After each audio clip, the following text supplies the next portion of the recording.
ladies and gentlemen, distinguished guests, and fellow scholars. I am Anshika Jain, currently pursuing BTech in Electronics and Communication Engineering from IGDTUW. Today, I am very delighted to present our paper in International Conference on Artificial Intelligence, Robots, and Mechanical Engineering on the topic of ChatGPT upper use into its journey, applications, and future prospects. Before diving into the research details, I would take a moment to introduce the authors who have contributed to this work. I am the author, and the co-authors are Akansha Khandelwal and Ayush Kumar, who are also pursuing their BTech.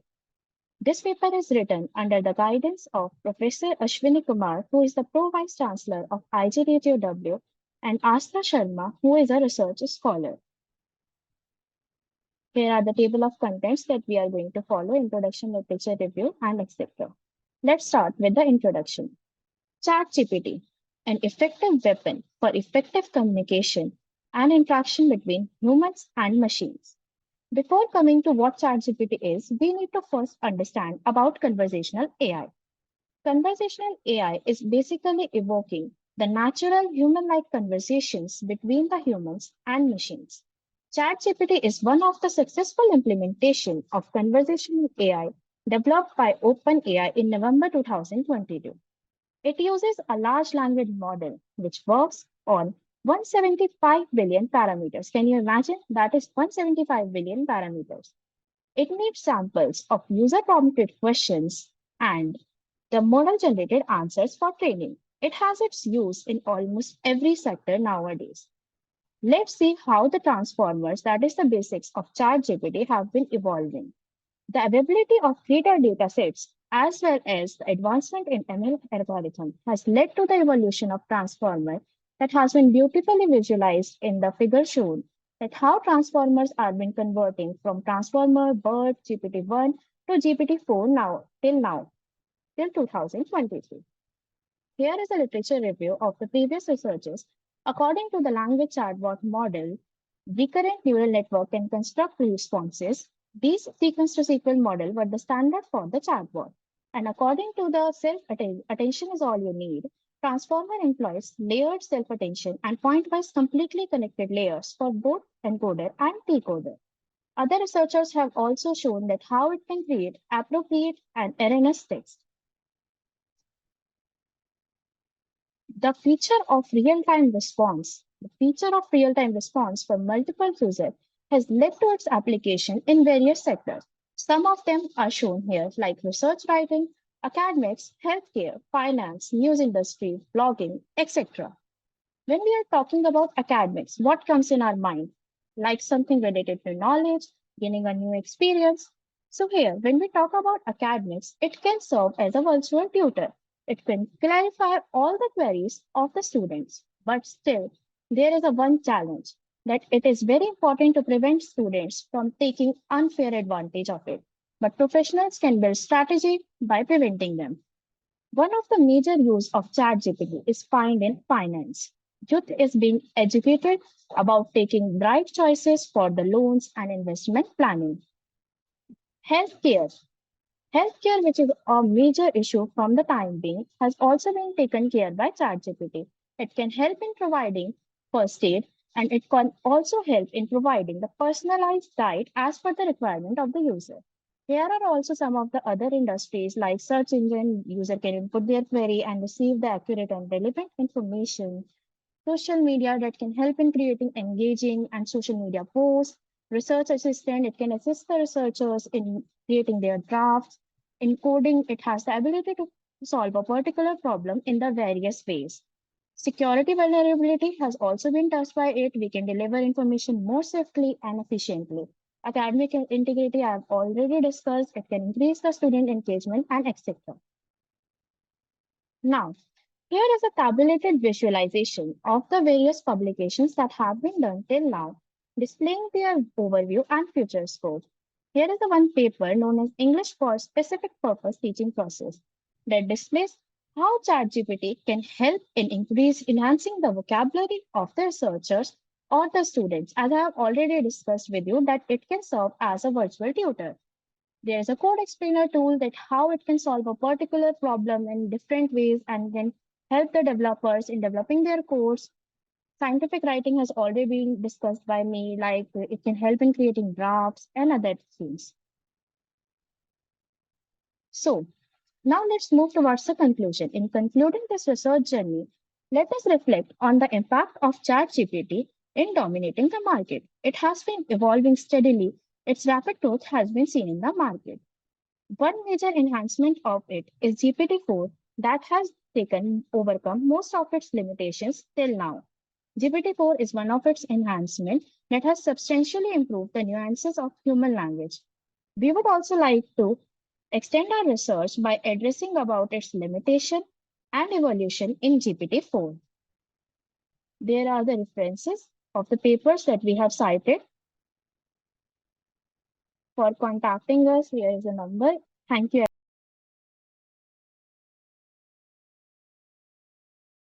Greetings, esteemed guests. I am Samshrita, currently studying undergraduation BTech in Computer Science and Engineering with a specialization in Artificial Intelligence in VIT AP University. Thank you for granting us this privilege to present to you. I'm honored to present to you on the behalf of my teammates, and our topic is driver drowsiness detection. This is the outline of the topics that I'm going to discuss today. From our research of the existing works, we have observed that CNN and Deep CNN are the promising models to efficiently detect driver drowsiness. Driver drowsiness is a major cause of road accidents. In fact, it is estimated that drowsy drivers are responsible for over 10,000 accidents each year in the United States. To address this problem, I have developed a driver drowsiness detection system that uses deep learning to accurately identify drowsy drivers. Our system uses a deep convolution neural network to analyze driver behavior. The Deep CNN looks at the features such as driver's eye state, blinking frequency, and yawning frequency to determine if the driver is drowsy. Our system has an accuracy of 99.53%, which means that it is very likely to correctly identify drowsy drivers. I believe our system has the potential to save lives. By altering drivers when they are drowsy, our system can help to prevent them from falling asleep. Our system can help to prevent them falling asleep, and also it can save them from causing serious accidents. We are currently working to develop a hardware system that can be installed in the automobiles to make our system more widely available. We hope that our work will help our roads safer and prevent needless tragedies from occurring. Life is precious and it should be cherished. Every day, thousands of people are killed or injured in car accidents caused by drowsiness in drivers. Drowsy driving is a serious problem that can have deadly consequences. It is not worth risking your life or even lives of others. Driver drowsiness is a major safety hazard on the roads. It can lead to accidents that endanger drivers on the roads. These accidents are usually caused by fatigue or sleep deprivation in drivers, and it can lead to loss of control over a vehicle, increasing the likelihood of collisions or veering of the vehicles. In the recent years, there has been a surge in vehicle usage for convenience and rapid travel. This has contributed to traffic congestion and subsequent rise in accidents. To combat this, early identification of drowsiness and timely alerts have been proposed as strategies to mitigate accidents. Deep CNN offers a promising solution to this problem. CNNs are always able to automatically extract relevant information from complex visual data. This makes them well suited for the driver drowsiness detection, as they can analyze images of the driver's faces to identify signs of drowsiness such as closed eyes, dropping eyelids, and even yawning. CNNs have several advantages over traditional methods of driver drowsiness detection. They're able to handle complex data, and they can also learn from the extensive data sets, and they can achieve high accuracy. This makes them a promising technology for improving road safety by preventing accidents and by causing driver fatigue. Several automotive companies such as Audi and Benz or BMW are already working on developing drowsiness detection, and they also use CNNs, and these systems have the potential to significantly enhance road safety and save lives. To begin our research, we studied existing works in this domain, and these were some of the noticeable works by different authors who have worked on these research papers. And we found that they already use several models like Deep CNN, CNN architecture, HCI, and LSTM.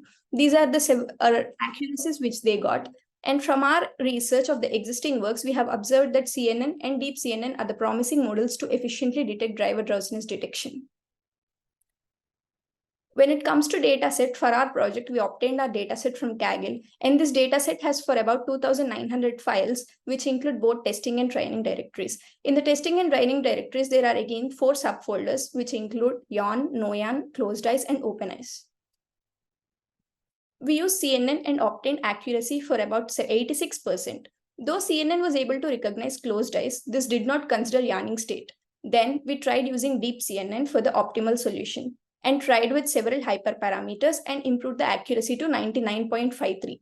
Though LSTM and BiLSTM could be used, we used deep CNN because it was the best approach. And the figure here shows the architecture of deep CNN model we used. We trained our model with different batch sizes and the number of epochs to see how it would affect the accuracy. We found that by reducing the batch size to 16 and increasing the number of epochs to 75, which led to the best accuracy, 99.53%. This is because a smaller batch size allows the model to focus on each individual data point more carefully, and a larger number of epochs allows the model to learn more from the data. The attached figure shows the operations required to train the model. Batch normalization, this is a technique that helps to stabilize the training process and improve the accuracy of the model. The convolution and the max pooling layers are used to extract features from the data and reduce the dimensionality of the data. We also used confusion matrix, and this figure displays the classification report for the same. The precision was obtained for about 99%. Recall and F1 scores were also 99%. The F1 score indicates an exceptional level of accuracy and balance between precision and recall in the classification model.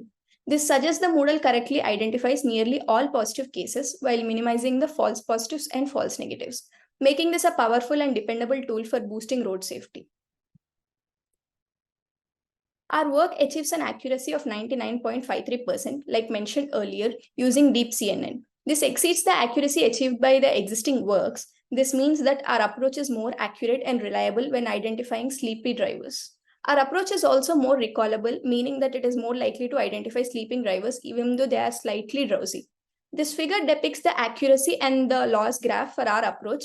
As you can see, the accuracy is steadily increasing, whereas the loss is steadily decreasing. This shows that our approach is learning from the data and improving its performance over time. Our approach is more dependable and useful in practical situations because it is more accurate and recallable. This means that it is more likely to identify the sleepy drivers, which can help to prevent the accidents and save lives. Our exceptional results highlight that improvements in our methodology. We believe that our approach can be used to develop a drowsy driver detection system, which can help to save our roads and save lives. To conclude, Deep CNN is a promising approach to driver drowsiness detection. Deep CNN can be used to analyze video streams of the driver faces, eye movements, and to detect signs of drowsiness such as closed eyes, dropping eyelids, and yawning. We have trained a Deep CNN model with the accuracy of 99.53. This means our model is very likely to identify drowsy drivers. We believe that our model can be used to develop a driver drowsiness detection, which can be installed in automobiles, and this would help the real-life applications. Continued research and development in this field will likely lead to further advancements in the driver drowsiness detection systems. These systems have the potential to significantly enhance the road safety and reduce the risks associated with driver drowsiness detection. These are all the references we used for our research. And finally, I would like to thank you all for giving us this opportunity, and we would also appreciate your attention during this presentation. We encourage you to share any inquiries or comments or suggestions you may have. Your insights are always valuable to us and will contribute to the refinement of our project. Thank you for your time and engagement.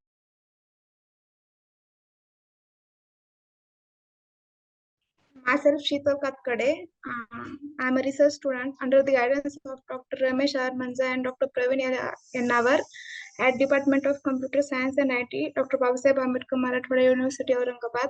My research topic is real-time object detection and information retrieval using deep learning. These are the contents of my research topic. Introduction. People who are visually impaired. Sorry to interrupt. Your slides are not changing, ma'am. Okay, ma'am, wait. Ma'am, you can make it a full screen and share it so that it will be. Okay.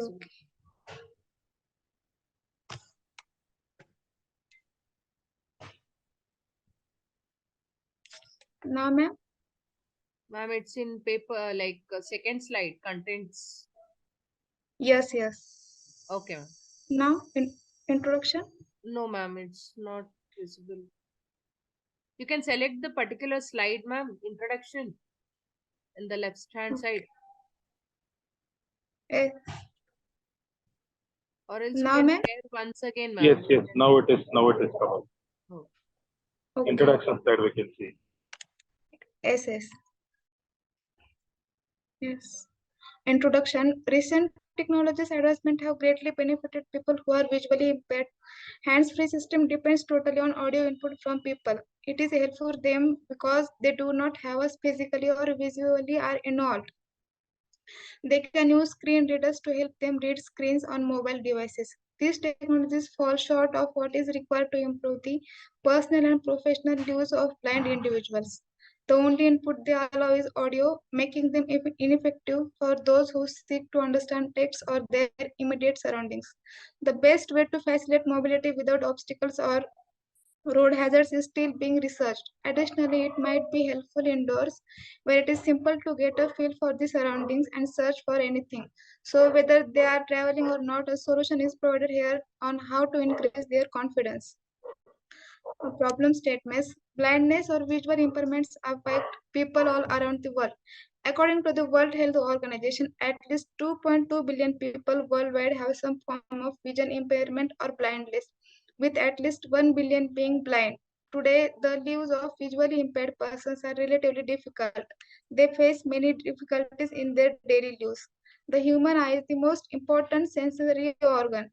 It helps in the visualization of our surroundings. It would be difficult to determine whether it was day or night, blue or black without it. As a result, we can imagine how difficult it is for the visually impaired to go from one location to another and recognize objects in their environments. These are the block diagram of my research. Firstly, we have to capture image using Pi camera. Then it is configured on Raspberry Pi device. Then we convert the text into speech using Google Text to Speech library with the help of headset. About system, firstly, Raspberry Pi is the brain of our project. Then we use YOLO algorithm, OpenCV library, DNN module, Google Text to Speech library, and then Raspberry Pi camera for capturing images. Working and implementation. The primary operating concept is that object detection is no longer GPU intensive process because has been handled on an IoT based device such as Raspberry Pi. The primary detection approach is the DNN detection. It accepts two arguments, firstly configuration path and secondly weight path. The YOLO algorithm is used to configure the configuration path and Coco name file provides the weight path. Because the Raspberry Pi does not directly display output, we will use the VNC viewer client server in this project. To connect desktop computer with RPA, the connections are firstly insert an SD card with the Raspbian operating system downloaded into the slot on the underside of the Raspberry Pi kit. Second, connect the mouse and keyboard to USB port on Raspberry Pi. Thirdly, connect desktop computer to the Raspberry Pi's first HDMI connection, HDMI 0. In the same way, we can connect another screen. Fourthly, connect headphones or speakers to the audio port. Then connect RPI camera to camera module port. Then desktop computer is plugged into a wall socket and switched on. Connect the power supply to the socket and then the Raspberry Pi's USB power port. We could see a red light on the Raspberry Pi and raspberries on the monitor before it puts it into a graphical graph. Then the code that is put into action begins as soon as the Raspberry Pi is turned on by importing the required libraries. Our system is made to give visually challenged persons auditory output. The Python-based GTTS module is used to translate the detected object's label into speech. Our system informs the user of the object's name. This is the flowchart of our system. Firstly, start the Raspbian kit, then import all required libraries, then initialize camera and start capturing the images or real-time video. Get the blob of the input frame and perform YOLO pre-trained model. If any object detected, then go to the next level. Otherwise, it go to the initialize camera and start capturing. Extract class names and then convert the text to speech conversation using GTTS, Google Text to Speech Library. Alert the user through headset audio output. Then stop. Result: in this research, we evaluated approximately 80 objects to be detected during training. Some examples are person, cell phone, book, remote, bed, bottle, cup, and so on. An IOU score is greater than 0.5, so accuracy of this model is good. The proposed method will have the ability to distinguish what is in front of the camera and convert it into an MP3 file. As shown in the graphic below, we conducted an experiment employing several objects on the suggested system. These are the results. Then this is accuracy of YOLO V3 model. Firstly, we take a 30 inputs of person. Then in that correctly spelled 30, and then accuracy of this model is 100. So like this, we take lots of input and then I find out the accuracy of model. On future scope, there are 80 different types of objects learned in the YOLO weights dataset that was used to create this model. For improved use of the model, functions like barrier identifications, alerting the people in which direction they should travel to ignore the obstruction, etc., can be incorporated. Additionally, many more items can be added to the dataset to increase the model's accuracy. When objects are missed by something in front of them, the camera cannot detect or capture the object. This will also be taken into account in later stages. Additionally, the accuracy of detecting in the dark will be enhanced. Conclusion: in the x-axis and y-axis image, an object is rigidly positioned. Our technique will enable more accurate object detection and independent object identification, which will benefit those with visual impairments.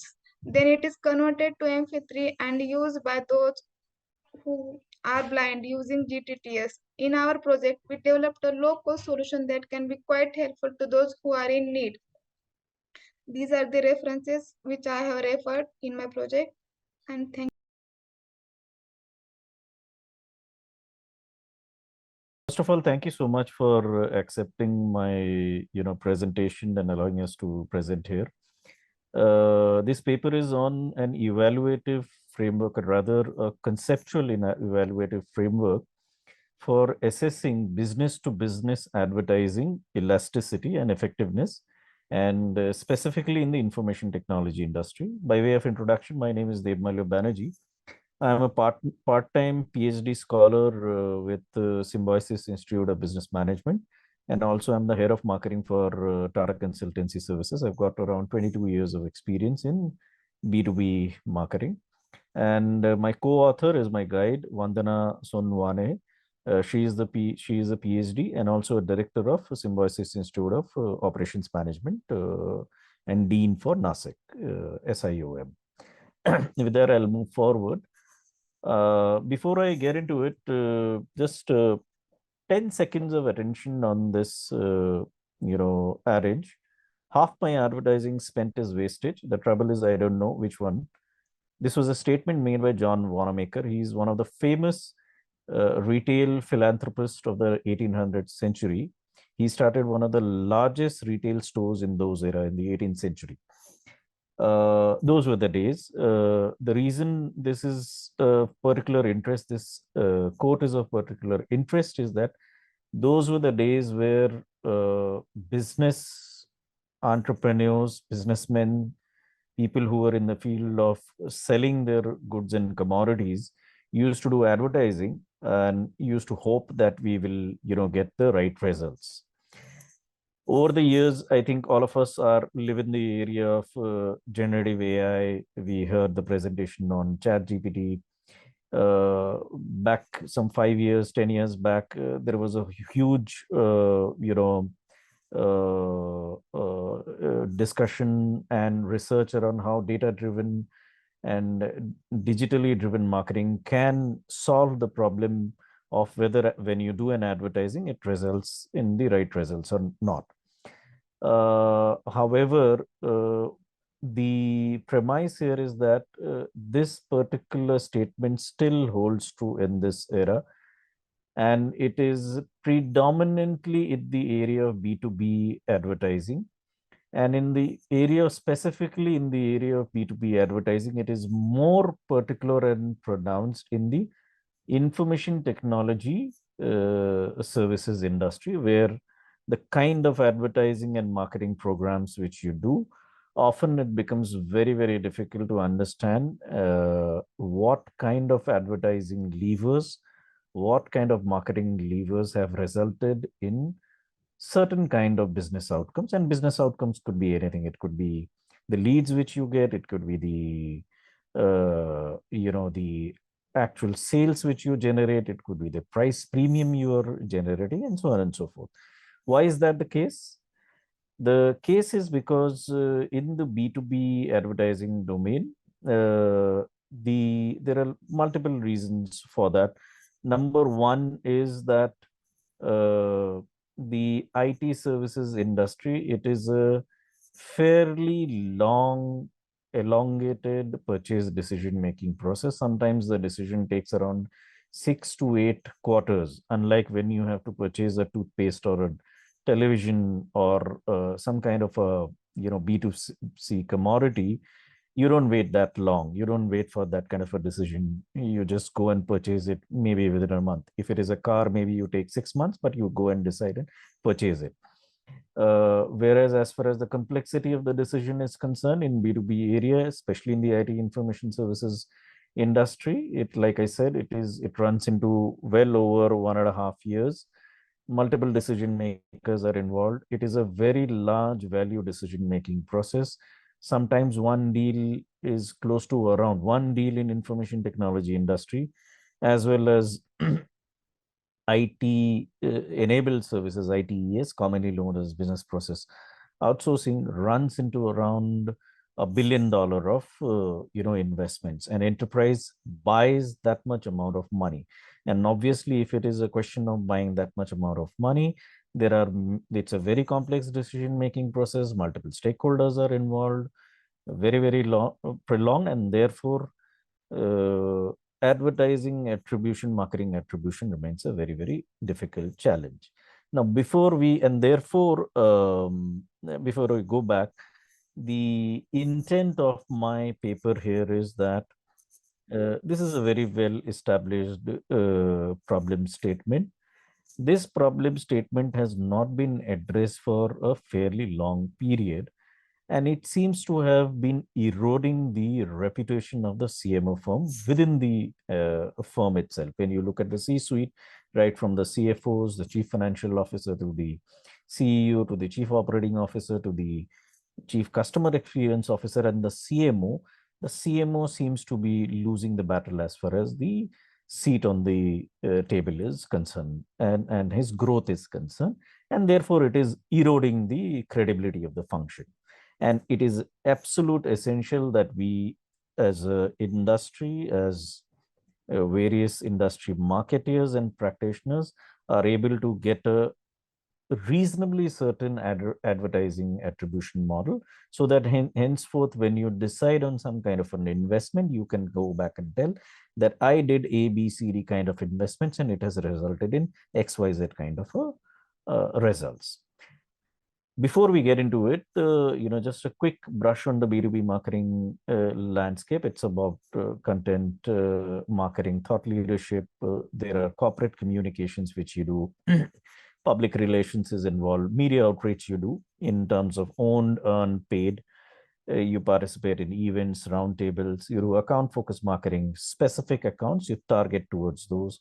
You leverage a whole host of digital and social media marketing pieces, and also your B2B mix also covers influencer engagement. In the IT industry, there is a whole ecosystem of influencers like the analysts and advisors, right from KPMG, Deloitte, HFS, Gartners of the world, who play a very, very important role in the influencing and the enterprise in taking the IT decision making. So these are the mix, and these mix are done definitely. There is a method to the madness. You have a very planned way of executing all these levers. They are integrated. All of it is there in that. Moving on, over the years, you would have noticed that the IT industry has really grown by leaps and bounds. One of the Gartner estimates, Gartner is one of the analysts, they estimate that the current industry, IT industry, stands at around $4.6 trillion at the moment. That means if you look at the sum total of all the companies in the world, when it comes to purchasing information technology services, the amount of the sum total of the entire purchase, the addressable market is close to around $4.6 trillion. So you can very well imagine the things at stake. And obviously, for that matter, IT companies like an Accenture and TCS, Deloitte, WNS, Wipro, and Infosys, and so many other firms do heavy advertising. Accenture, these are some anecdotal inferences I wanted the audience to relate to. Accenture, when they came up with their Let There Be Change campaign, which was done by Droga 5, the annual media spend was close to around $90 million in those when they did it in 2020. TCS, the company which I represent, we did a pan-India transforming India TCS part of your story campaign, which was there across many mediums. Similarly, you do paid media, events, social, some of the glimpses you can look at it. Accenture is at some event, TCS is at many events, WNS, the picture which you see is an advertising which is bought on NASDAQ Times Square building, and many of the players have done that, not only WNS. These are some of the glimpses of the the advertising done by the IT players. Anyways, the idea is to get you an idea that this is a fairly big practice. A lot of investment goes, close to around $10 million is invested by each of the companies. Therefore, the question which comes here is that the participation and these investment, does that lead to sales for an IT firm? What are the lead indicators? Am I successful? Did I did something? Did it result in something? I did the precision guided LinkedIn campaign targeting the CFOs. Did that really lead to leads? When I did the leads, did I really get the business at a premium more than what I would have got otherwise? So these are kind of the things which are very, very important questions which comes.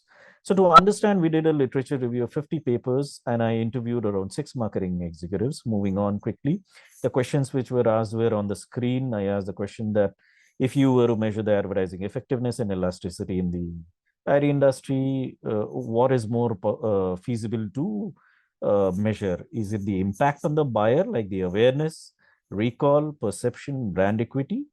Or is it on the impact of the IT company itself, which is marketing the products? Is it on the revenue? Is it on the win ratio, sales efficiency, sales effectiveness, price upliftment, primary demand, or the selective demand, which is taking from the competitor brands? And if it is, the second following question was that, what are the challenges they foresee if they were to correctly measure the impact of content type and media on business outcomes? And the second question was on what challenges they see if they were to measure the impact of content type and media on the buyer. So these are some of the questions which were asked. This is a representative sample of the literature review, which was on content type, on the message appeal. There are a lot of literatures have been written specifically on the B2B industry. But if I look at the overarching feeling which you gather from the literature review is that it has not been conclusive. You're not able to get the answer on advertising elasticity, specifically in the IT industry. If I want to find out that a particular message appeal, whether it is an emotional message appeal, does that result in a thought leadership impact in helping the win potential? Those are some of the questions which are unanswered, and my research has got many more gaps which we have found here. Gaps on the message part and gaps on the media part as well. Similarly, on the impact on buyers and sellers, we've done extensive literature reviews and there are gaps which we found. The outcome of this is the system outcome of the literature review and the interviews, whether there are inherent challenges. I think some of this I've already touched upon, that the gestation period is very, very extended in the IT outsourcing place. It is very complex, multi-stakeholder. Many people are involved in it. It is the CEO, CFO, one downs, influencers. A lot of people are in the decision making panel who take a decision. Then there is an absence of direct and straightforward path from an ad exposure to the purchase decision. The web of interactions, there are a lot of interactions which happens, one from the seller party to a buyer party, a lot of interactions happens. It creates a very, very complex web, and therefore the attribution puzzle becomes even more difficult. And last but not the least is that there are internal power plays and politics between the business development team and the marketing team within a particular firm, which hinders getting a unified understanding of the advertising's true potential. So what did we do? I came up with the framework, which is, if you can look at the screen, the framework has got 6 components. The one is on the message, medium, receiver, and the on the extreme right hand side is the impact on the buyer and the seller part. And the total, if you can look at it, the number of independent variables which comes at plays around 10, impacting around the dependent variable are also around 8 dependent variables across multiple criteria. For the want of time, I will not be able to go through it, but this is the way the framework looks at. The relationship is also well established. Further research is needed. The conceptual framework provides a full view of the variables and their potential relationship. Further research is needed to gather the secondary panel data and primary data where information is not available. And we need to do a lot of separate theoretical considerations for each type of the variable before any research can be taken. And we have also proposed a regression model. This is the way the regression model looks like, Y1 to Y9, where Y is the dependent variable, which is the impact on the buyer and the sellers. Various segments are there. And a whole host of, Y is an independent variable and X is the dependent variable. So this is the way it looks like. And then how does it benefit? It will enable B2B marketers to start the process of attribution, at least make an attempt, and give a comprehensive set of the data to form a meaningful inference. That's all from my side. I hope.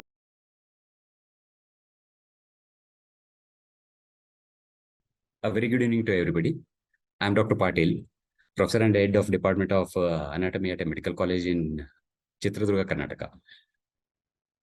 Today I will be presenting a paper regarding giant urinary bladder calculus, that's a stone, in pediatric age group, and something on the anatomical and morphometric considerations of the giant urinary bladder calculus. The urinary bladder calculi are quite common. Common cause of urinary retention in pediatric age group, not so much as in adults, but in the pediatric age group, it's a common cause of urinary retention. The common causes, etiologies are common causes for development of bladder stone in the pediatric age group are mainly the bladder outlet obstruction, recurrent urinary infection, that's an important one. A single episode may not cause it, but a recurrent urinary tract infection is known to cause calculi in pediatric age group. Neurogenic bladder, metabolic factors. The metabolic factors are quite important in the pediatric age group as opposed to in the adult age. Then foreign bodies. These also one of the few etiologies which cause bladder calculi to form. Another very important one, as written by Basakler et al., low socioeconomic status is a risk factor in the development of calculi in the urinary bladder in pediatric age group. As you can see here, Kakkar et al. In the research They have studied 435 patients. These are adults in Uttarakhand state, where only 2.9% were urinary tract calculi. The bladder calculi. 2.9% were bladder calculi out of all the urinary tract calculi which have been studied. So it's a low incidence in even in the adults, not as common as other calculi in the urinary tract. That's what I said. The urinary bladder calculi are uncommon. Today we report here a case of a 5-year-old boy with no obvious symptoms. Generally, the cases present with severe symptoms such as fever, repeated urinary tract infections, slow growth rate, because it's a pediatric case, slow growth rate. Those were not evident in our case. So this 5-year-old boy was brought by his parents with only one episode of symptom of burning during urination. There was no history of the previous episode, similar episode in the past. On general physical examination, there were no any gross abnormalities. The boy was slightly built, adequately nourished, and his parameters, growth parameters, were within normal limits for the Indians of the region where he belongs to. There are no other associated abnormalities in the general physical examination. On inquiry, he complained of burning micturition of only 1 day. There is no fever. The urine was normal colored. Usually, bladder calculi or calculi in the other places, they cause damage to the urinary tract and may bleed. So generally the patients will complain of high colored urine, but in our case, there was no such symptom. The urine color was normal. Only one contributory history which the boy was telling was occasional feeling of heaviness in the lower abdomen. It was not pain or discomfort, but he said a slight heaviness is felt in the lower part of the abdomen. Clinical examination of the chest, abdomen, and other systemic examination did not reveal any gross abnormality in the boy. Since it was a rural setting, and because of certain limitations in economical factors and socio-cultural factors, the basic investigation, that's a kidney, urinary bladder, kidney, ureter, and bladder radiograph, that's a KUB radiograph was taken, and we could find a large calculus in the urinary bladder at this place. So it was quite a large one, unexpected at this stage, because there was total absence of symptoms which were expected of such a large calculus. After complete physical examination and laboratory investigations, the patient was counseled, the family was also counseled, and surgical removal of the stone was proposed, which they agreed to. Then open vesicular lithotomy and a suprapubic tube insertion was done with the removal of a very large stone under general anesthesia with adequate antibiotic cover. These are the pictures of the urinary bladder stone which were taken out. It's quite big one. The length is 4 centimeters, width of 3 centimeters, and breadth of or thickness of roughly about 1.5 centimeters. In a 5-year-old age group child, it's quite a big one. There has been a significant increase in the last 30 years in the frequency of urinary stone disease in the world's population. Indian data is slightly lacking, but as we create more such researches and papers, we accumulate more data which can be subjected to analysis. Dietary habits and fluid intake have been thought to be the main etiological factors influencing the formation of urinary tract stones, and fluid intake contributes a lot. A low fluid intake will lead to concentration of the urine, which causes more stones to form and in a faster manner. Approximately 15% of Indian population has been reported to be affected by this disease. There is a belt which is in the northern, western, central regions of the country. This is called as the stone belt, where we find very high incidence of urinary tract stones. This is a paper by Kuller M. et al. The incidence was very low in southern coastal parts of the country and moderate in the Deccan Plateau. The present case which I am discussing today belongs to this Deccan Plateau region, where it was unexpected cause for the symptoms. The causative factors for urinary stone disease is multifactorial, and actually it is impossible to pinpoint a definite etiological factor. Metabolic factors in the pediatric age group are more common than in the adult stone disease. So we have to consider this important factor. That's the metabolic factors we have to analyze. The risk factors for urolithiasis include an individual susceptibility to form stones, that is genetic, then metabolic abnormalities, environmental factors, high sunny areas, people will have dehydration, they drink less of water. These are contributory factors. There is local climate characteristics. Dietary practices also play a very important role. Regarding the composition of the calculus, calcium oxalate and calcium phosphate calculi are the most common ones. Struite stones have reduced in frequency over period of time. The bladder stones composed of ammonium urate and calcium still are prevalent in malnourished children. In our case, we didn't analyze the composition of the stone.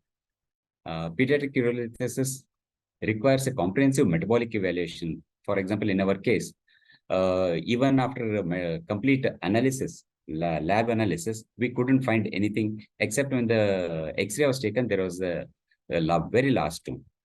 Hypercalciuria and hypercitraturia are common metabolic abnormalities, which were found in 1/3 of the stone formers in a study by Ajay P. et al. In Indian setting. The association of pediatric urolithiasis with urinary tract infections is approximately 25%. This too was absent in our case. The patient didn't have any urinary tract infection repeated once, except for one episode, one day. One day he complained of, and the parents brought him because he complained of burning micturition and feeling of heaviness in the lower abdomen. Now, the anatomical consideration here is the genitourinary and anatomical abnormalities, such as uretropelvic junction obstruction and vesico-ureteric reflux. These may range, the causes may range from 14 to 30% in pediatric urolithiasis. That's considering all the stones in the whole of the urinary tract. I'm not talking here of only the bladder stones. Even then, it is only about 14 to 30%. This, even though the figure is small, this needs analysis for detection of any abnormalities which can be corrected by surgical methods if need be. Malnutrition and obesity increase the risk of urolithiasis. In our case, both were not there. There was no obvious malnutrition. The patient was slightly built, was within normal limits for height and weight. Now, coming to the burden, stone burden, in a study by Trini et al., they consider 3 factors by naming them as M1, M2, and M3. Out of these 3, the M3 one, that's the sphere formula, that was the only one significant, which was for stones larger than 20 mm. M1 and M3 were both found to be independently associated with stone-free status in the whole series. The p-value is less than 0.001 significant, and 0.01, that's also significant in their study. So the morphometric analysis of the size of the urinary bladder and empty bladder measures lesser than the full bladder, but yes, both need to be considered. And then a morphometric analysis of the stone content there. These are going to help us determine the kind of surgery and the kind of prognosis which can be assessed. Subsequent to this, Hussain et al. Proposed a formula to designate a urinary bladder calculus as giant. Generally, just because of the size, we can't say that as a giant, because then it becomes arbitrary. So Hussain et al. Proposed a formula which considered EBV to EBC ratio. If it is more than 0.08, the ratio, then they propose that it should be called a giant. EBV is estimated stone volume and EBC is estimated bladder capacity. So these two morphometric analysis of the bladder stone capacity, the bladder capacity and the stone size need to be considered to call it as a giant stone.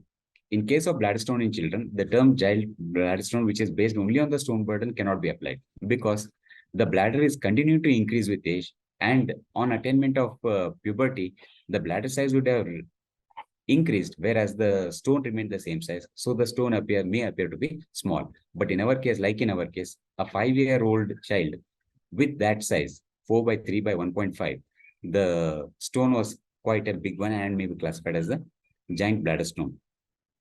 To conclude, of all the factors, the important thing is anatomical and morphometric investigations are required with knowledge of the familial predisposition and genetic susceptibility, which have a major role in formation of stone disease, especially in pediatric patients. Such children need a thorough investigation of the anatomy of the urinary tract with morphometric assessment. Also, they need a thorough metabolic workup. Adequate hydration and balanced diet are very important. At-risk subjects identified by this metabolic workup can be benefited by appropriate and timely intervention. And further, going forward, we need further research in an Indian setting to collect more data. This data we need to collate and analyze to arrive at a reliable set of data by which we can predict the outcomes also. Thank you very much. Any questions? The discussion is open. Thank you.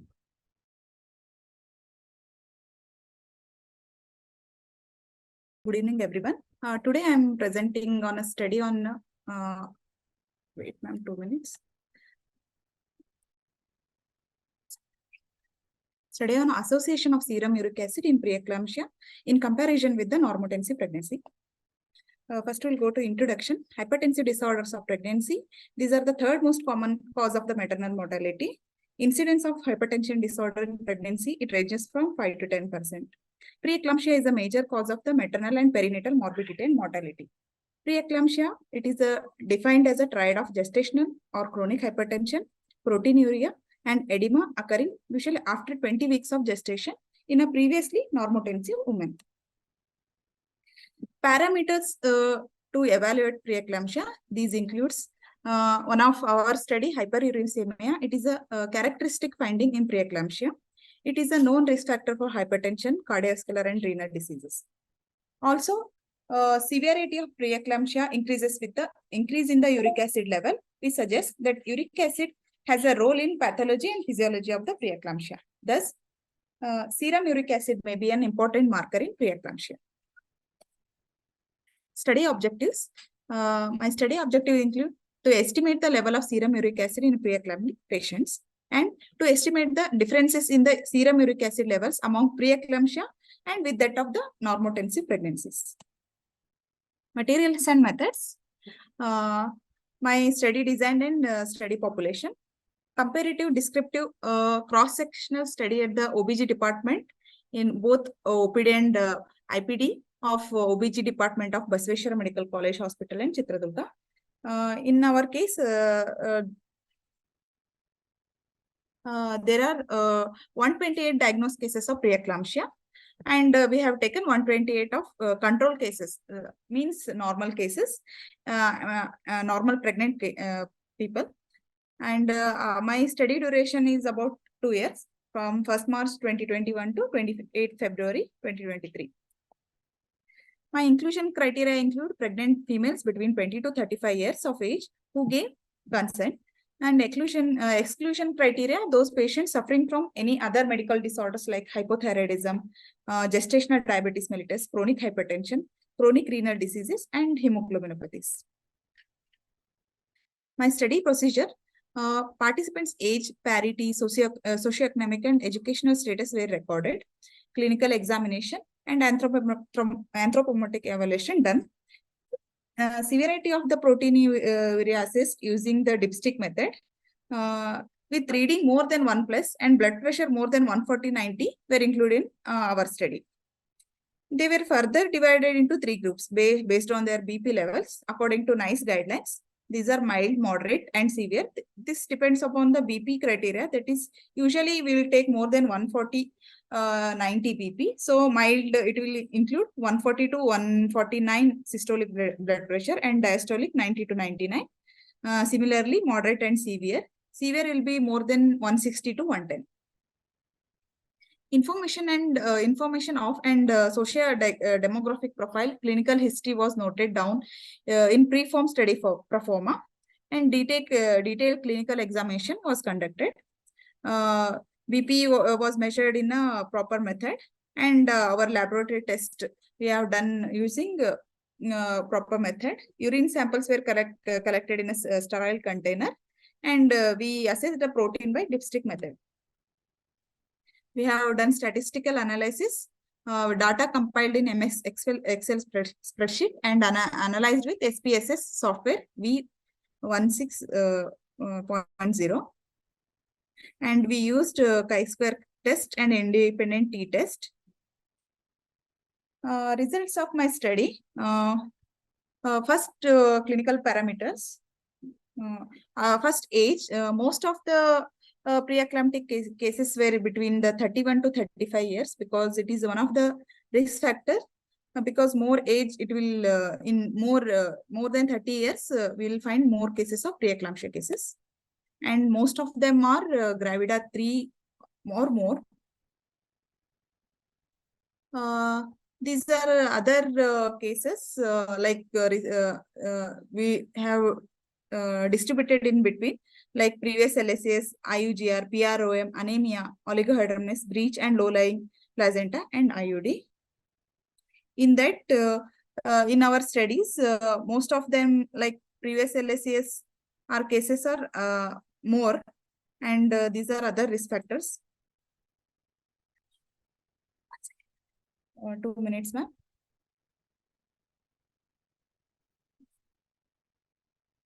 And in our study, most of them moderate type of preeclampsia. And now we'll go to the our study that the serum uric acid level among cases and controls. So in our study, serum uric acid level are like more in the cases like preeclampsia cases. We can see the severity. As the severity increases, the uric acid level also increases. Discussion. Hyperuricemia is very commonly found in severe compared to mild and moderate preeclampsia patients. Uric acid has multiple origins in case of preeclampsia, like abnormal renal function due to renin activity and vasoconstriction, increased tissue breakdown, acidosis, and increased activity of xanthine oxidase dehydrogenase. Hyperuricemia is one of the earliest and most consistent observation noted in preeclamptic pregnancies. In conclusion, it is concluded from this study that high level of uric acid are found in the serum of preeclamptic cases compared to the normal antenatal cases. The level of uric acid higher in severe cases as compared to the level of mild and moderate cases. These are our references. Thank you. I want to share my next paper.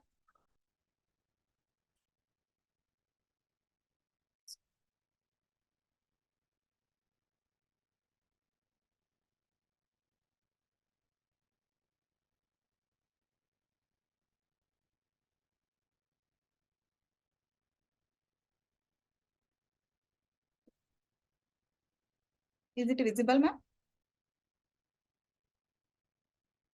Yes, ma'am. Go ahead, ma'am. My next paper is on evaluation of risk factors and perinatal outcome of umbilical cord prolapse during labor. First introduction. Umbilical cord prolapse is an obstetric emergency which can convert an uneventful ongoing normal pregnancy to a sudden emergency. The incidence of cord prolapse has been reported to be 0.1 to 0.6 worldwide. Risk factors included polyhydramnios, non-cephalic presentation, abnormal lie, multiparity, prematurity, etc. But in modern obstetric practice, singleton term pregnancy with cephalic presentation and spontaneous rupture of membrane, these are the risk factor for the umbilical cord pregnancy, umbilical cord prolapse. Early identification and intervention in the form of emergency LSAs and NICU care might help in the improving the neonatal outcome. Objective of the study: to understand the maternal risk factor and neonatal outcome of pregnancy complicated by umbilical cord prolapse. Material and methods include: first, my study design. It is a prospective observational study among the deliverers with the cord prolapse conducted at the Department of OBG, Chitradurga, Basveshwar Hospital, Chitradurga. Duration is like 2 years. Study procedures. During our study period, total 30 cases were detected. Those cases where umbilical cord felt vaginally or seen prolapse out of the introitus were considered as umbilical cord prolapse and included in the subjects. The following clinical and demographic data were obtained by reviewing the patient medical records, like maternal age, obstetric history, complication in the current pregnancy, stage of labor at the delivery, and diagnostic to delivery interval, neonatal Apgar scores at first and fifth minute. These are the maternal details. Most of the cases were less than 25 years, and most of the cases were multigravida.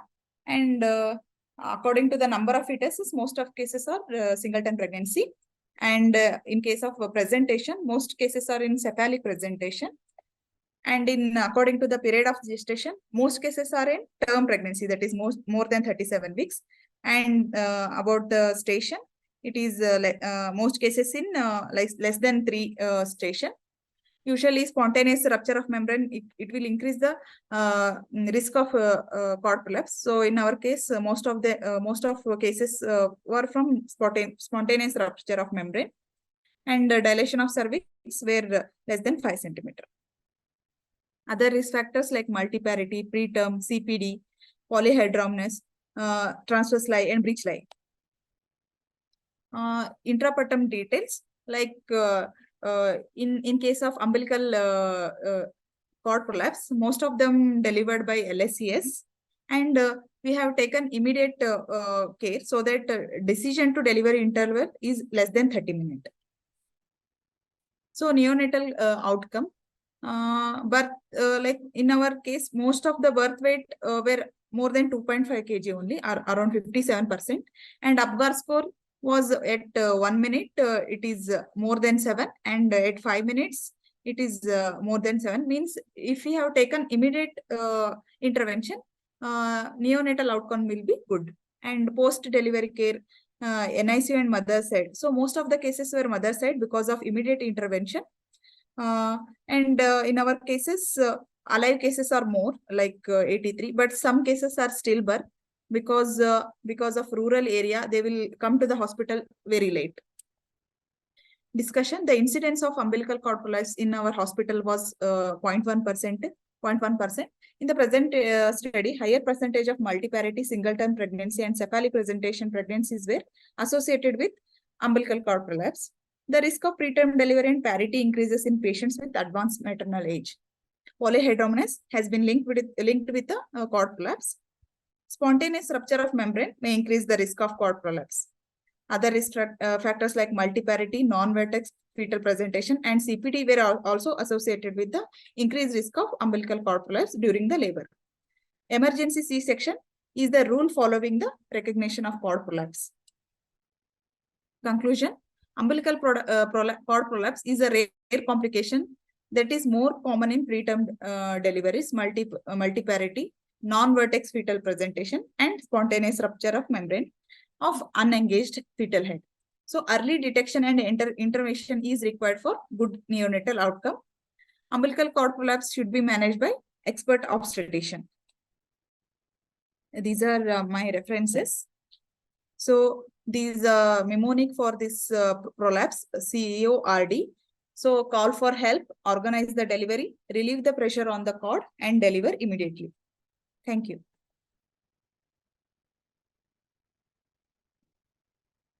Thank you, ma'am.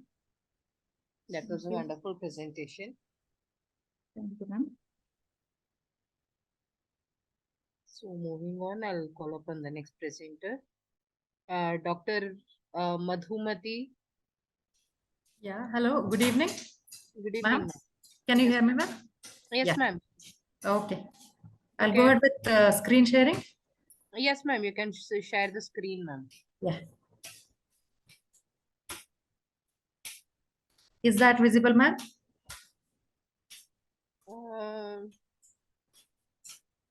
I would request I have 1 minute. I haven't started.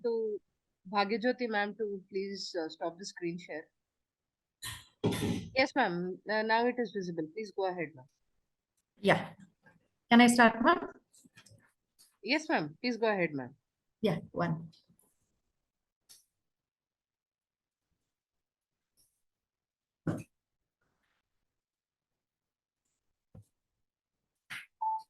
Good evening, everybody. My topic for today is 1 minute, ma'am.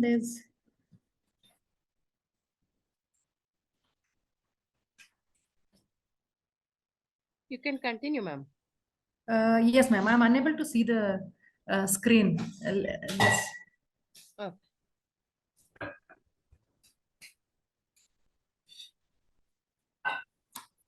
Ma'am, there's this chart bar which is appearing on my screen. How do I get out of it? We are able to see your slides changing, ma'am. Yeah, slides is changing, but I am unable to remove. There's one app which has come, which I am unable to remove it. I am unable to see the chart. Yeah, now I'm okay. Now I'm okay. Okay, Yes, ma'am. Thank you. Yeah. Go ahead. So today's topic is PNAM. Is it worth the effort? PNAM here is pre-surgical nasoalveolar molding, which is done in cleft lip patients. So in this International Congress on Cleft Palate Craniofacial Anomalies at Singapore, it was suggested, is pre-surgical orthopedics more a luxury than a necessity?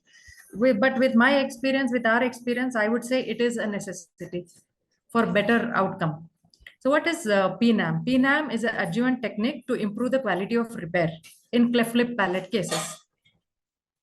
So brief history of nasoalveolar molding is it started from the year 1686, and even now it is still undergoing many changes. So right now, for our case, we follow this technique which was given by Grayson.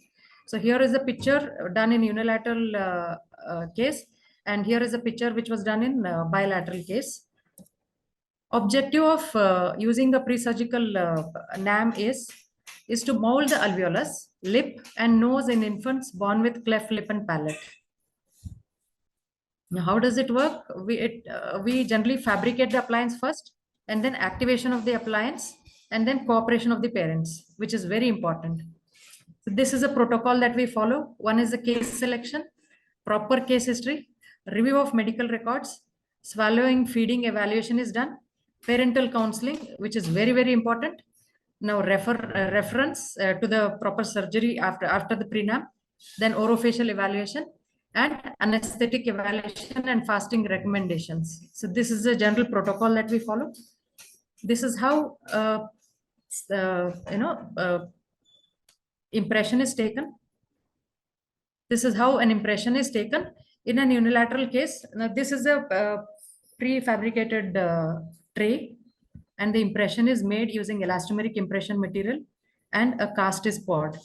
Same is followed in a bilateral technique.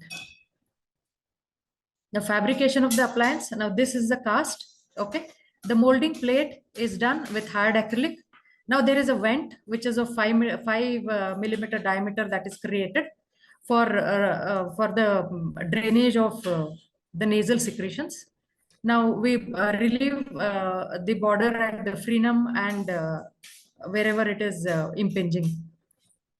Now another retentive button is added onto the acrylic, which is at 45-degree angulation, and there are serrations made. These serrations are for the elastics. So, and it basically achieves positive seating of the appliance and secures the lip tapes and the elastic bands.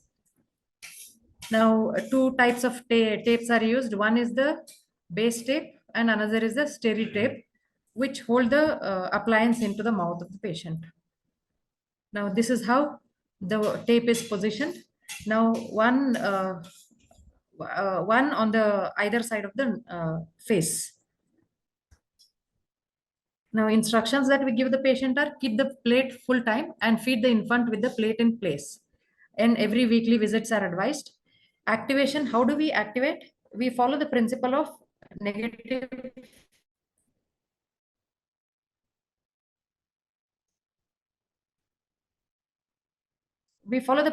negative sculpting and passive molding.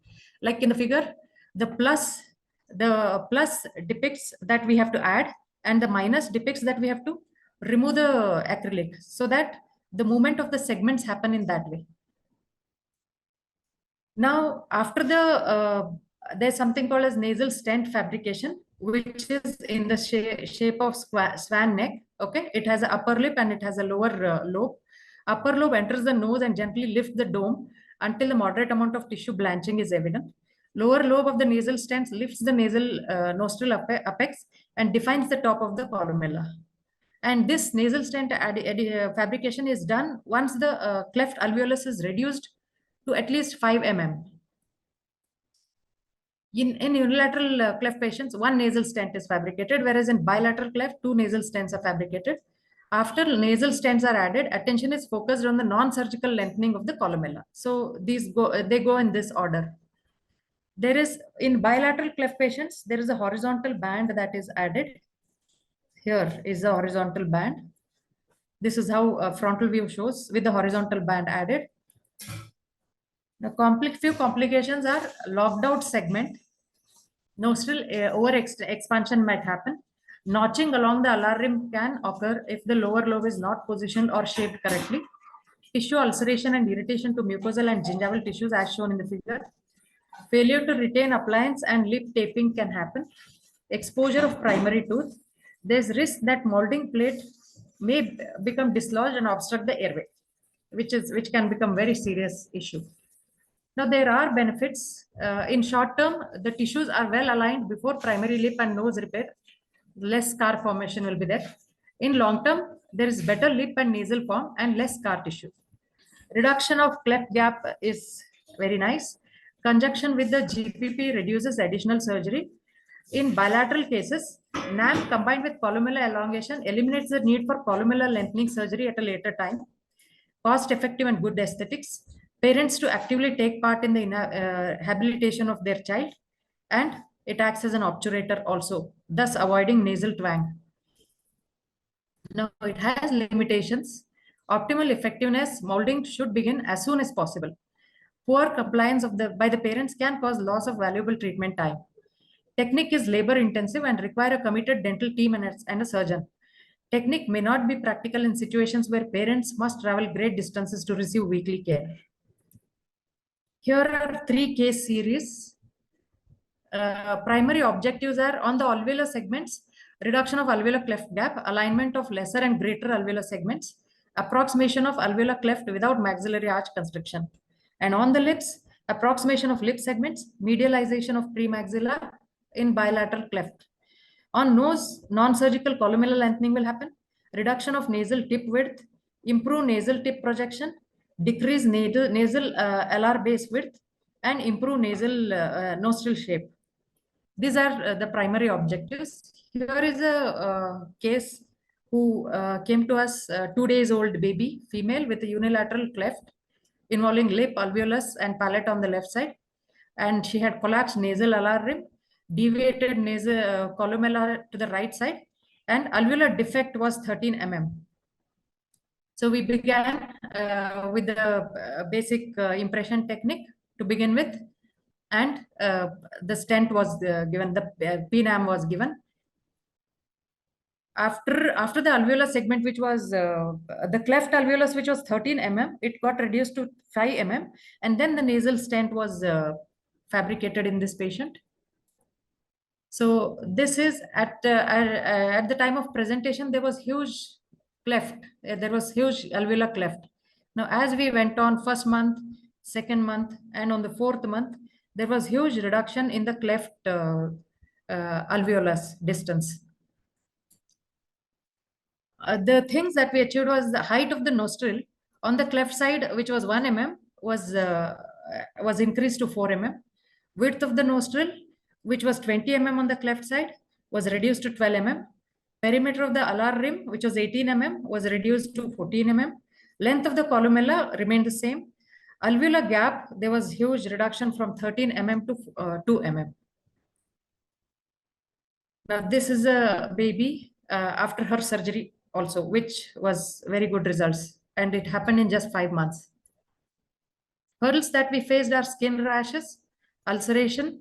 Now, primary tooth, if you can carefully see, the primary tooth was erupted in just 5 months, and there was tissue growth. So these were the hurdles we faced. Now, next case is a bilateral cleft case, baby of 8 days old who reported to us. And it involved lip, alveolus, palate, and premaxilla. This was the impression that we did. And this was how activation was done after the stent was fabricated. And nasal stent fabrication at a later time, along with the horizontal band, was done. And these are the results that we got. 1 month and 4 months and 5th month. By 5th month, the baby was ready for surgery. This is the lateral view. We can see a huge difference from pre to post after 4 months.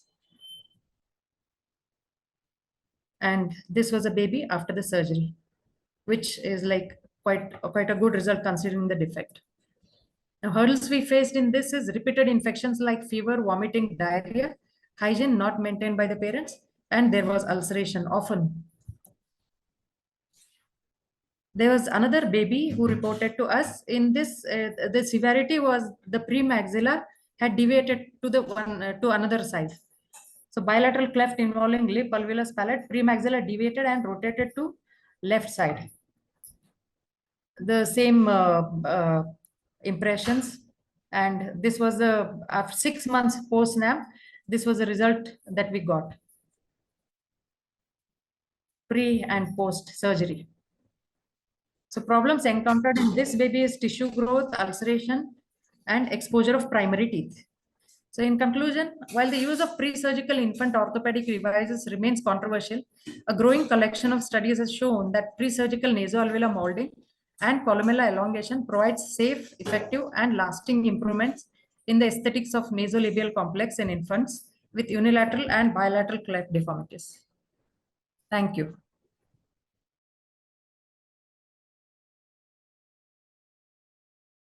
Good morning, everyone. The coordinators of this conference and the other members who has joined.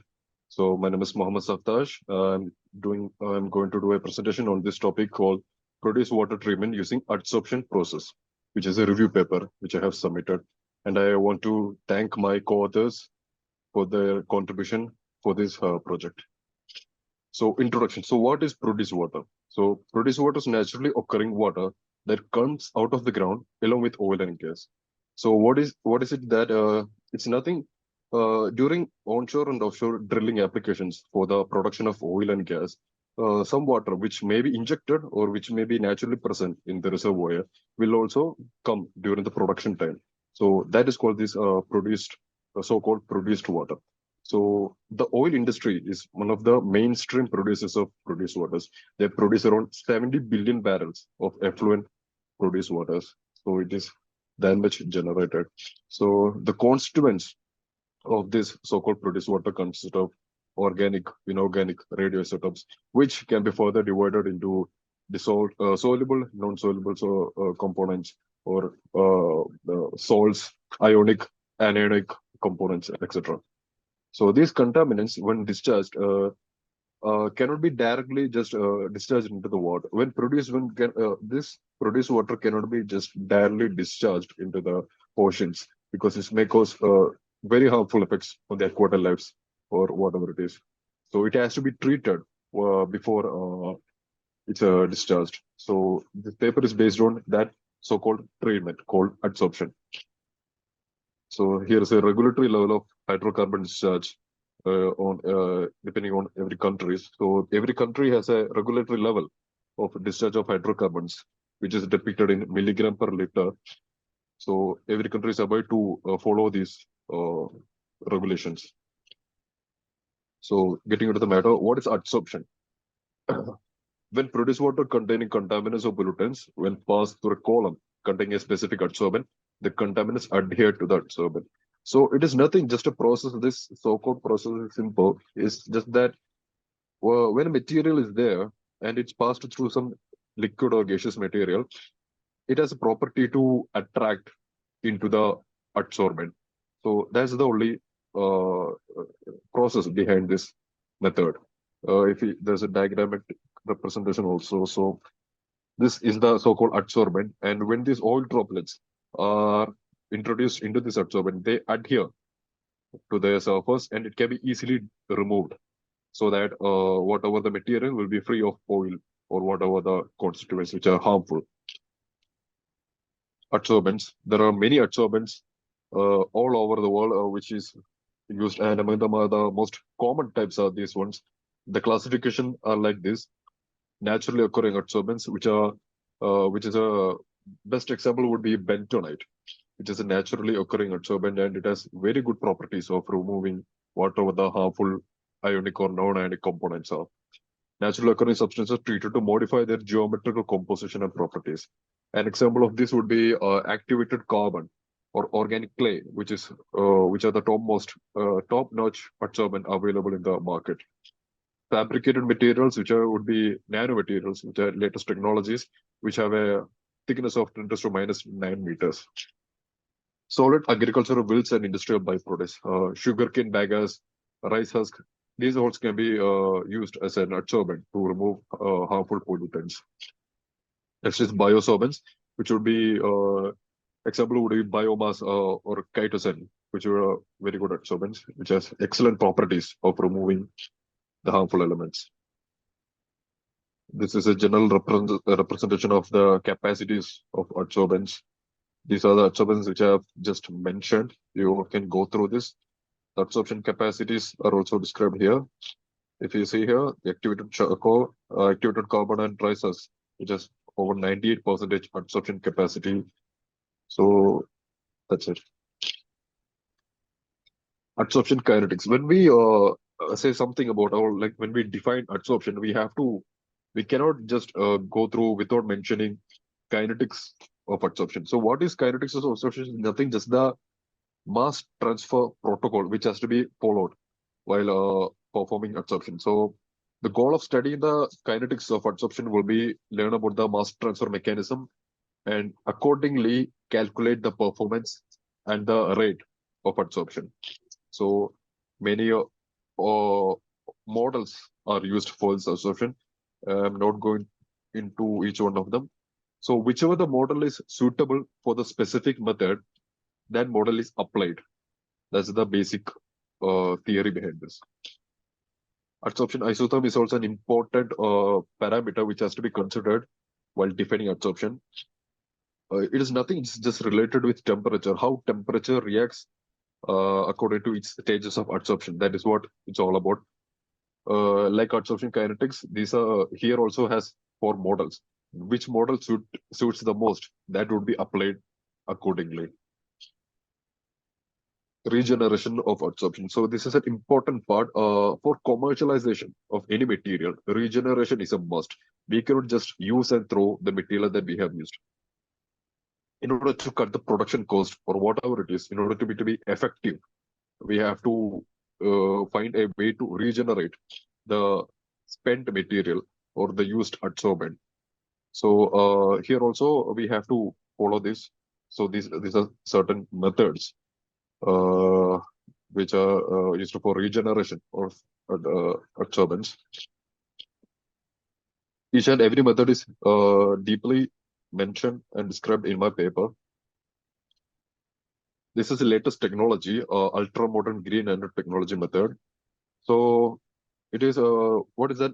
Portulaca olicerea leaf extract. So nanomaterials are extracted from this leaf and it is made into a powder. And that is an excellent adsorbent. That shows high efficiency parameters and qualities which an adsorbent must need. So the capacities of adsorbent, capacity of adsorption is drastically increased when treated with this adsorbent. It is also eco-friendly, aims to reduce the environmental impacts of nanotechnology by using sustainable and eco-friendly process. This is a state-of-the-art method which is recently introduced. Advanced oxidation process. So advanced oxidation process is nothing, just a introduction of hydroxyl radicals, which is OH minus groups, into the produced water to degrade the organic components. So once the organic components are degraded, it will be easily removed, and hence the produced water is suitable for further use or whatever the purpose we have to do with it.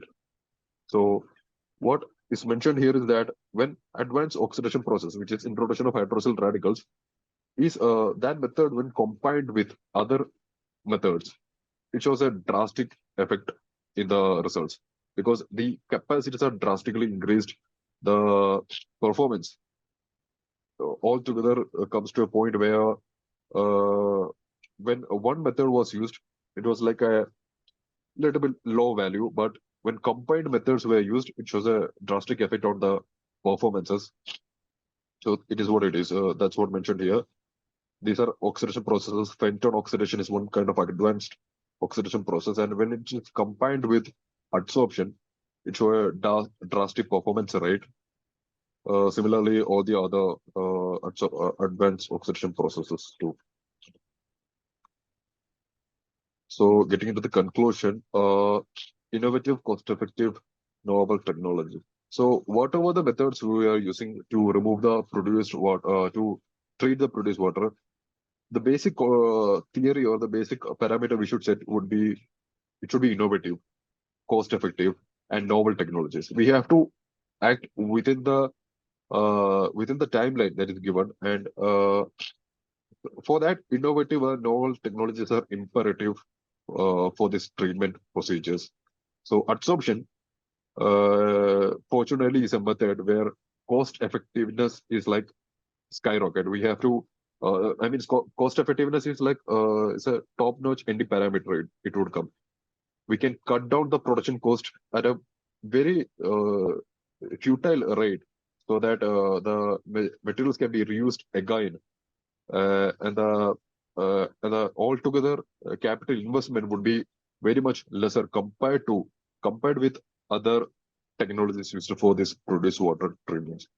So the research from my side, I would conclude that the research should be focused on utilization of natural resources to develop innovative adsorbents that are efficient, creation of affordable technologies for the energy efficient regeneration. Any top-notch state-of-the-art technologies are always welcome in order to increase the capacities of adsorption, hence thereby treating the produced water effectively. So thank you. The topic of this research was effect of some naturally occurring monoterpenes. There's D-limonene, parathymine, and terpenoline on the glycemic and hepatic function in a rat model of type 2 diabetes mellitus. Now, coming to introduction. As we know, diabetes, due to its expanding prevalence worldwide and the expenditures associated with its chronic consequences, it is an epidemic that is placing an unsupportable demand on healthcare systems. For the treatment of diabetes, there are currently numerous medications available in the market. The current line of treatment involves bigonides, sulfonylureas, DPP-4 inhibitors, SGLT2 inhibitors, and alpha-glucosidase inhibitors. Nowadays, we see plant-based medicines are taking over traditional synthetic pharmaceuticals in the treatment of diseases because they are less toxic, less expensive, and have less adverse side effects than most synthetic drugs used to treat diabetes. So plants and their byproducts have been used as a source of medicine, the foundation of healthcare since ancient times. So now monoterpenes from natural source have been reported to possess anti-inflammatory, anti-cancer, cardiovascular, antiviral, anti-diabetic activities, and many more, obviously. The phytoconstituents like D-limonene, parathymine, and terpenoline have been found to possess anti-diabetic activity, while terpenoline has been found to possess anti-inflammatory activity. Now coming to aims and objectives of this study. The aims and objectives of this study were to investigate the role of some monoterpenes in regulating glycemic parameters in diabetes induced by high fat and streptozotocin in rat water, and assessing the potential of these monoterpenes in modulating the hepatic functions in the selected model of diabetes. Now, materials and methods. Coming to animals and exposure conditions. Vistar rats were procured from Central Animal House Facility IIIM Jammu. The animals were housed in clean polypropylene cages under natural light-dark cycle and controlled condition of temperature and humidity. Standard rodent chow diet and water ad libitum was provided to animals. All the experiments were carried out after proper approval of the Institutional Animal Ethics Committee of PG Department of Pharmaceutical Sciences with the following approval number Initially, animals were divided randomly into 8 groups of 10 rats in each group. The weights of animals were in the range of 120 to 150 tons. The experiments were conducted between 9 and 4 p.m., 9 a.m. to 4 p.m. Now coming to induction of diabetes. Now the rats, they were given high-fat diet for 4 weeks. After 4 weeks, they were injected with 35 milligram per kg streptozotocin, and the route selected was intraperitoneal. Animals were observed for 7 days. After 7 days, the selection of diabetic animals was done by testing. 2 weeks after administration of streptozotocin, so the treatment was continued with the test compounds with d-limonene, parathymine, and terpinolene, and of course, standard anti-diabetic drug leberclamide. So the doses of test drugs and the standard drug, they were given for 4 weeks. And after 4 weeks, the animals were sacrificed, tissues were excised, and blood samples were collected. This is the treatment protocol. Group 1 served as normal control. Group 2 served as toxic control, where only high-fat diet and streptozotocin was given. Group 3 served as standard group. After 4 weeks of high-fat diet and streptozotocin, glebeclamide was given for 1 month. For group 4, we had given d-limonene 300 mg per kg for 1 month. For group 5, we had given parathymine 150 mg per kg for 28 days. And yeah, for group 6, parathymine was given at 200 mg per kg for 28 days. Group 7 received terpinolene 12.5 mg per kg body weight for 28 days. And group 8, it also received terpinolene 25 mg per kg body weight for 28 days. Following parameters, we are assessed under glycemic parameters. We assess blood glucose, glycated hemoglobin, and insulin. Under biochemical parameters, we assess liver function tests with alkaline phosphatase, alanine aminotransferase, aspartate aminotransferase, gamma glutamyl transferase, total protein, and albumin. Now coming to observation and results, these are the results of glycemic parameters. Coming to blood glucose levels, as we see the blood glucose levels before and after treatment. After treatment, we see how the blood glucose levels were decreased. They were increased in group 2. As compared to group 2, which is the toxic control, the blood glucose levels were extremely significantly decreased in glebeclamide treated group, limonene treated group, and terpinolene treated group. While as in parathymine, as you see, the effect is non-significant. Coming to the effect of the monoterpenes on glycated hemoglobin levels, we see the glycated hemoglobin in toxic control has been extremely significantly increased, while as the other groups, test compound groups, and of course the standard treated groups, they revealed an extremely significant restore in glycated hemoglobin level. Coming to serum insulin levels, we see in toxic group, there has been an extremely significant decline in serum insulin levels. Upon treatment with test and standard compounds, we see the restore has been extremely significant. Now coming to the body weight before streptozotocin treatment, after streptozotocin treatment, and after treatment with test compounds, as we see after treatment with streptozotocin, it's the red one, we see as compared to normal in every other group is decreased to an extent, as you see. But after administration of test compounds, we can see the restore in the weight. In some groups it is non-significant, but as with naked eye, we can see how the restore upon treatment, restore in the body weight upon treatment with test compounds. In the toxic group, we can see the restore. There has not been any restore. In fact, the weight of the toxic control group, it was decreased more, because there was no test or standard given. Now, coming to effect of monoterpenes on liver function, as we see in the alkaline phosphate levels in toxic group were extremely significantly increased, but the levels of all other groups treated with standard and test, they were extremely significantly restored. Same has been observed in alanine aminotransferase levels, and in aspartate aminotransferase levels, they have been also extremely significantly increased, while parathymine it hasn't decreased the levels. We can say, if we see according to statistical significance, there is no statistical significance of the results, but with the naked eye we can see it has shown some effect.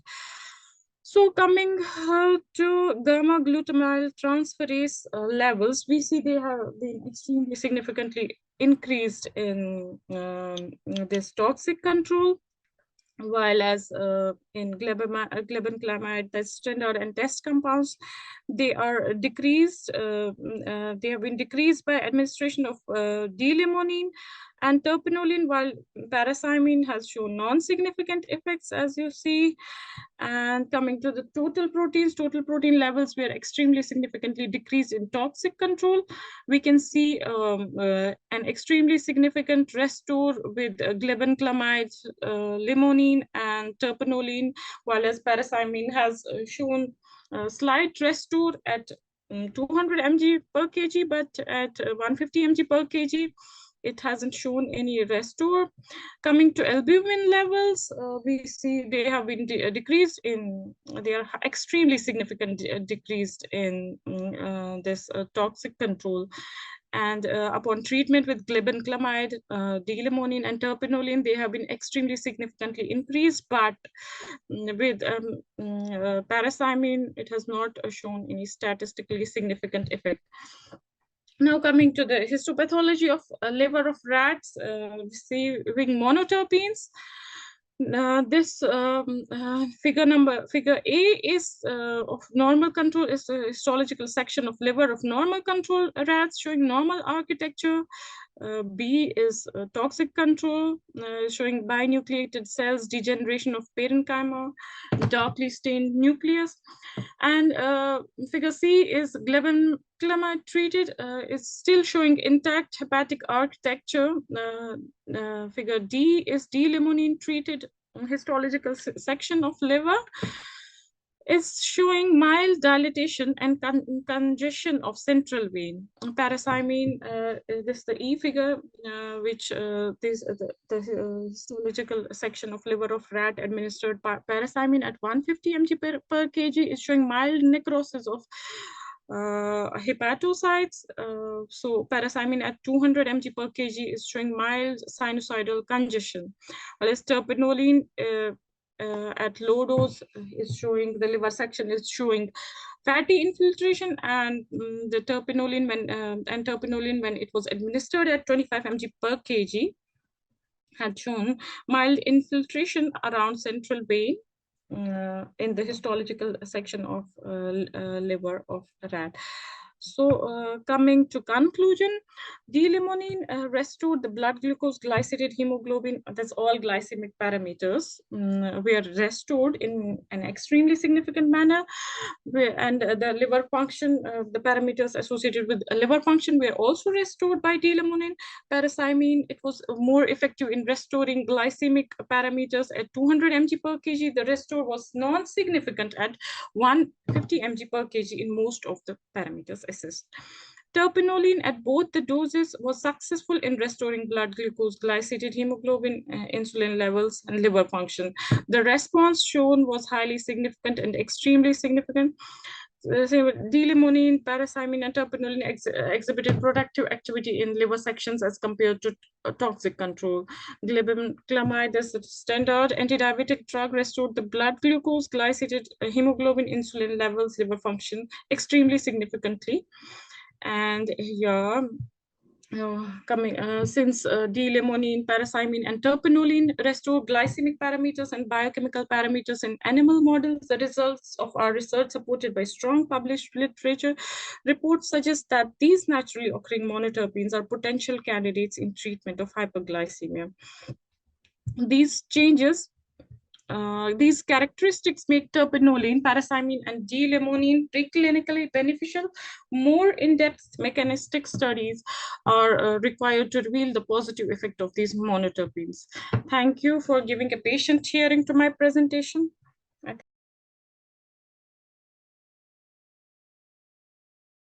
So good afternoon, everyone. I'm Xie Gui, and I'm going to present the paper with the title of Impact of Intellectual Capital on Research and Development Efficiencies and Marketability Efficiency of Global Innovators. So this is my table of content. I will be starting with the introduction, following with literature review, then is the research methodology, empirical analysis, and discussions. So moving on to the introduction, global innovating companies heavily rely on creativity as their primary competitive advantage in order to thrive in the competitive markets. It is crucial to examine the research and development R&D efficiencies and marketability efficiencies within these companies to assess how effectively resources are allocated towards innovations. So according to some prior research, IC encompassing human capital, structural capital, relational capital, and innovational capital, which I will refer it as HC, SC, RC, and INC in my later on presentations, is significantly influence the R&D and marketability efficiencies. Therefore, it is important to investigate the relationship between R&D efficiencies and marketability efficiencies while considering the potential effects of ICs. These studies aims to explore how IC influence R&D efficiencies and marketability efficiencies in global innovating companies. So the contribution of this study is that there are less prior research focusing on the R&D efficiencies and marketability efficiencies in the global companies, as the IC are used as the independent variables that influence both R&D efficiencies and marketability efficiencies are more rare to see.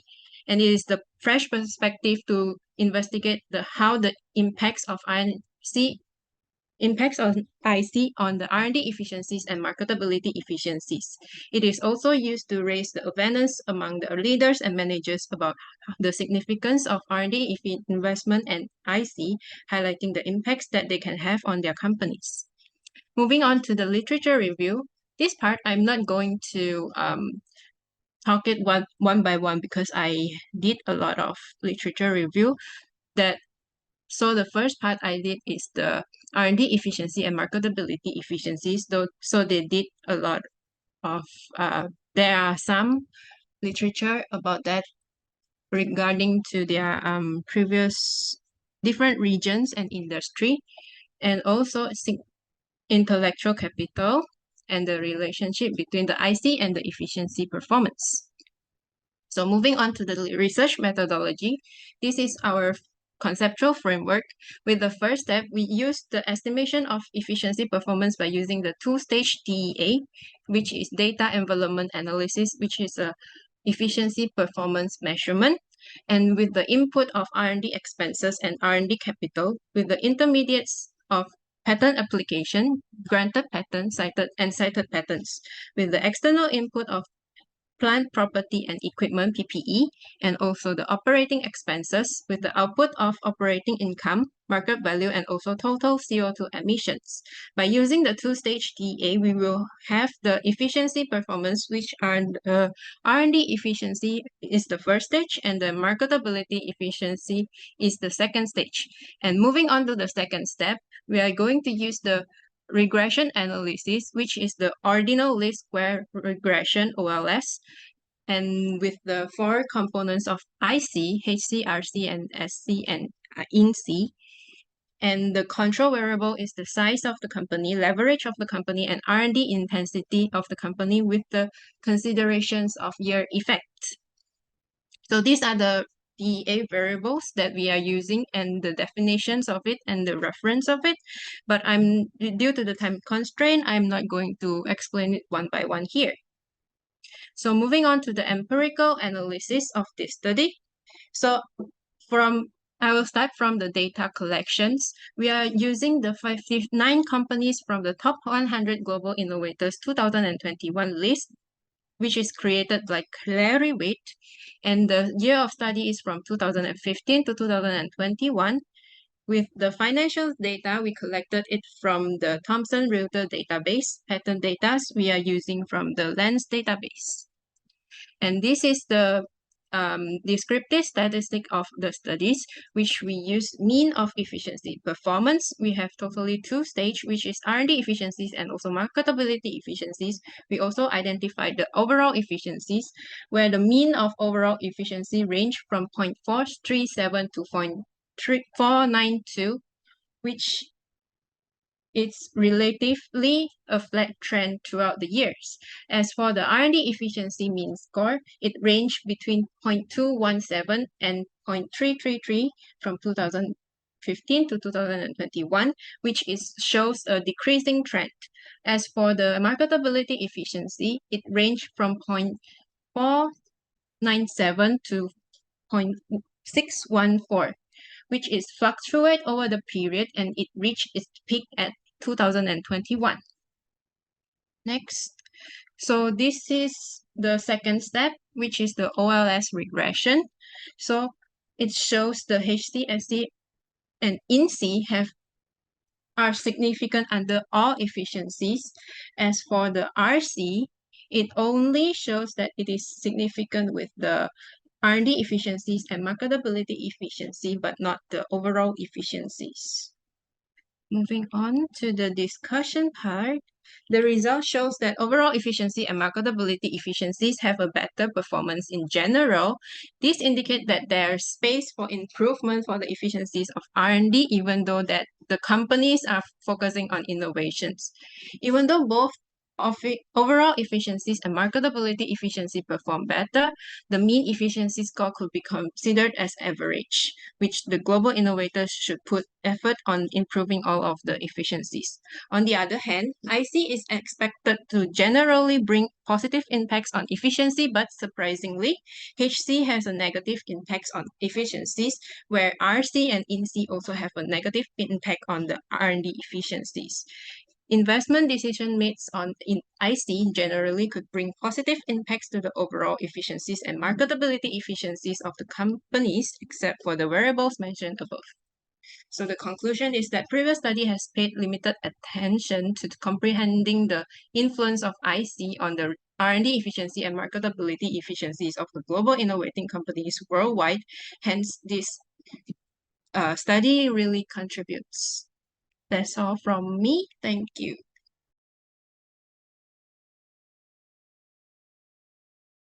Good evening, everyone, and thanks for this opportunity to present my use case in this international virtual conference. So coming to introduction, my name is Sindhu, and I work as an AI engineering senior analyst in an IT firm. Overview is that a multilingual question answering framework is an important or a critical part of any accessible natural natural language chat interface or a chatbot. So these natural language systems are mostly like monolingual. Currently, like most of the systems are for English language, and researchers have achieved a remarkable performance in this area of information retrieval, search engines, and question answering systems. So as we see, there are a lot of number of non-English language users on the internet, and there is a lot of non-English content on the web. Shows there is an need for this multilingual framework. So this developing this multilingual solutions or framework will help us to create more equal and convenient information access for millions of people over the globe. So our aim is to reuse our organizational chat platform or chatbot to perform this question answering, which has a capability to answer in multiple languages available. Sorry. So this is our proposed approach. Like the goal of this question answering system is to understand the context and answer the query like to the in the user which the user has queried in which language. So the response will be either a span of text or a like context, like span of text from a context or an empty string. So this process will take 3 steps. Like we have divided our models in 3 steps. Like one is data pre-processing and preparing the data and fine tuning. So this data pre-processing is which includes the base model as like MBERT model, which is pre-trained over 104 languages like for this multilingual question answering purpose. And this MBERT is a transformer-based model that was self-supervised pre-trained on significant corpus of multilingual data. As a result, like it can use a lot of data like that is readily accessible to the public because it was mainly trained on raw text, like which like all the other languages, like 104 languages, which I mentioned earlier. So this preparing the data, it includes like extracting and encoding. In extracting, we mainly the first step is to like prepare the policy documents in the same format as the BERT will like MBERT will accept. Like originally was trained, we will split the documents like the policies into structured JSON files, a number of questions, answers, and context. Like this will be broken down into parallel list of like context, inquiries, and responses. So in the encoding part, in this stage, like we are converting our data into tokens and then translating the answer to start and start and answer end indices for like character position into to token position. So fine tuning, the model simply means that like adding an additional layer after like the fine tuned pre-trained model and training the entire network for a few more epochs to understand the model more better and load the data into the environment and start retraining. So this is the basic architecture what we have proposed. So this is an UI interface where user can enter his query, and this is a domain data corpus, like which is our internal data corpus. These both will be data pre-processed and where we create all these embeddings and tokens, and then MBERT model will accept this data and fetch the answer in like the language which was the user queried. So these are a few results. You can see there is a context query and the answer. This is a context which we which is related to this query. So when we type where did the horse run, from this context, it will fetch the answer as towards the lake, and this would be the probability or the accuracy of the model currently for each queries. So in conclusion, what we can tell is like multilingual QA has like received a lot of attention in the past and present, and like in future also we have a lot of things to do in multilingual domain, and like it is like acknowledged as one of the major issues for question answering systems. So our proposed approach like supports all the languages for question answering. Like given there should be a context corresponding to a query.